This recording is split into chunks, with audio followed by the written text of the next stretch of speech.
So you already know the match that has finally got confirmed. One of the feud between these two guys, man, is bringing it back is just going to be, I don't know what to expect, man. Yes, we're talking about Mike Tyson. Yes, we're talking about Evander Holyfield. Number 3, they have agreed to fight in a throwback exhibition match. Finally, here we get it again. We had finally back in 96. We had the bite fight, the bite of 97, which, God, Holyfield was pissed. I don't blame him, though. Like, I had to go back and catch it just, I had to go back and catch it just one more time, and I was like, I forgot that Mike bit him twice. I forgot that Mike went for the ear again. I was like, yo. Yeah. And then the mics are hot. You've got, like, you could just hear everything, and it makes you kind of think of the XFL in a way, like how unfiltered boxing was back then. Just all the mics were hot. There was not really a filter for TV at the time. I mean, you just had two huge heavyweights in there duking it out. But you've got both of these legends foaming at the mouth to get back in the ring, man. What do you expect since Evander's gotten the best of him physically and mentally both times? Yeah, I mean, back then, like, Mike was coming, he was fresh out of prison. I think pre-prison Mike with Customato would have destroyed Evander. Right. His training regiment was far different. He had gone through all of that time in prison. He came out, and it was ugly. I mean, it was hurtful to watch. Right. The 54-year-old Mike is a whole different guy, and if you've watched the videos of him training, it's like, I mean, you saw him when he got out there in the ring against Roy Jones. Yep. The training videos are not like that. That's not a trick. Right. That dude is in that kind of shape, and he was pulling punches because he didn't want to hurt Roy. Yep. Like, if they get out there and there's no agreement that no one can be knocked out like they had in the Roy Jones exhibition, right? I think Mike's will come out there and take Evander's head off. I swear he doesn't like him. I mean, they might like. They could be cool, but from what I've seen, like, gets inside his head, man. Maybe they just do that so they can fuel this thing, so it works for the money purposes. But they give me the impression that they don't like each other. Right. And Evander's workout video, he looked like a 58-year-old man that's in shape. Right. It's like, you don't look like you want to be in the ring with Mike. Like, if this dude hit you in the kidneys one time, like, he's gonna break like at least 3-4 ribs. You're gonna stop breathing. Oh. Like, the Evander, you too old to take this kind of punishment. Your punches look slow. You ain't moving. Like, you used to just take punishment when you were in your prime. Even when he fought Mike the first time, he was taking some crazy blows. He just had like the biggest head in the history of boxing. I don't know how you absorb them things. Like, you can't keep doing it at 58. Right. You're going to get hurt. Right. The head movement probably wouldn't be what it used to be, man. No. Yeah, this fight is definitely going to be crazy because you look, Evander's obviously the bigger guy. He's 4 inches taller. He's got a 7 more inches on the reach there. But I mean, both of these guys are, they're legends in the heavyweight game. I mean, it's truly a treat what we're about to get in this fight, hopefully anyways. You look at Mike Tyson with the hand speed he's always had, with how he's been able to, well, what's great is I've figured out how he was able to use that, from the southpaw to the orthodox, whether he would, try to alternate his punches either way. It's because when his opponents would be there, and if he would turn at the right time with them, it'd almost be like they were coming into the punch for him. So it was therefore like doubling the power. So it was just more of a knockout opportunity for Mike, and I mean, you talk about the head movement that he's been able to have, and Mike Tyson overall, I mean, we know who Mike was, and there was different eras of him. You talk about the prison, and then you talk about going through the party days and the stints and everything.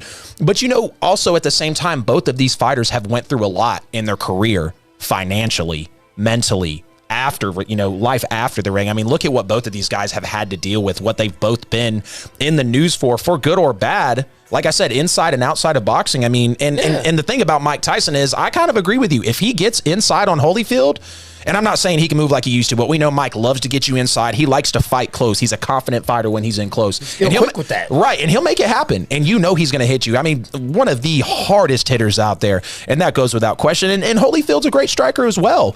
Oddly enough, though, I do have to lean towards Holyfield because we've seen both times Holyfield was able to take advantage of him. It almost went the distance, and that is one thing about Holyfield, is that guy doesn't want to quit. I think even at 58 years old, he still does not want to quit, and of course he doesn't. He's coming back out of retirement to get this fight, but he could have easily turned it down, against a guy like Mike Tyson, who, had the whole whatever it was with Roy Jones, and I don't even know if I want to take that into consideration, but, both of these guys have a lot of heart. They have a lot of passion, but we've seen Holyfield get the best of him. And the fact that, the fight in 97, we couldn't even get through a quarter of the way of the fight, and Mike Tyson was pissed. I get it was a different time, prison Mike. We're looking at a 54-year-old Mike Tyson now, but I mean, what are we truly going to get? And that's why it's so hard for me, because I don't know what to expect out of both of these guys, because their last fights, it's like, okay, what can you really take from that, especially with Mike Tyson? You know, and like I said, both of these guys have been through so much, and I think it's going to be a crazy fight, but I'm leaning towards Holyfield. I'm taking Holyfield for this one, because I think when you can control someone mentally, we already know what psychology can do for people. I mean, look what doctors can do for you, man. So the fact that he's literally going to be able to diagnose Mike Tyson and then take him out, I've got Holyfield taking this one. Mike is a different person now, though. He's not to be diagnosed that way. He's come a long way. I mean, he's out actually like talking, doing seminars. He's just telling people about his life, talking about the mistakes he has. He's done like countless interviews. Right. And you look back in like 06, he was like, I hate my life. My life is nothing. I'm a complete failure. And to get that, I'm right there with you, man. Mike Tyson is a new guy. You see the kind of shape he's in, and he actually has been in the ring. Like, I haven't seen Holyfield sparring with anybody. I don't care how much of a warrior he used to be. It's been years since he was hit like that. Right. Like, Mike was just out there with Roy. Granted, he didn't really get hit. Right. He still was actually in action, and he looked really crisp, especially for a 54-year-old retired champ. I agree. I agree. He still looked comfortable inside too. Like, you still saw some of the vintage Mike Tyson stuff, whether he was getting comfortable inside, whether he was trying to move a little bit with the unorthodox, whether he was with the hand speed, you know. So this fight is definitely going to be one that we're going to have to keep our eyes on, man, because I still don't know what to expect, though. I don't know what to expect out of it, I know one thing to expect. It better be Snoop Dogg commentating it again. We gotta have that. Snoop is the official exhibition match commentator. Yup. He killed the Tyson Roy Jones fight. When he got to singing, when Nate Robinson got knocked out. Oh, Lord. We need some more of those exhibitions. Can we get Nate back? One of the Paul boys? Poor Nate Robinson. Like, I think the biggest thing about that fight, he didn't have to take it. Like, he felt like he was cornered and had to take it because he let a YouTube star. I'm not taking anything away, like, from Jake Paul. He's a hustler. Like, he built his brand, you know, but you don't have to go out there and do that, man. And that's tarnishing. That's extremely tarnishing for Nate Robinson. I mean, he's not a boxer. He fought against me. It's not like... You can win the dunk contest more than anybody, but I don't know if you're going to... It's embarrassing to him, like, for his homies to always be pulling that up. Like, you remember when you went to sleep? But well, that's forever, man. As far as him as a fighter is not embarrassing. He ain't no boxer. Right. Yep. It was funny, though. Yeah. I enjoyed watching it. I mean, it's messed up that he got knocked out like that. But I need to hear about who's going to be on this undercard. We got any more celebrities getting out there to get the fight? Like, athletes, celebrities. I need to see somebody get dropped. Right. Like, sometimes the undercards be funnier than the actual main event. Yep. I agree with you, bro.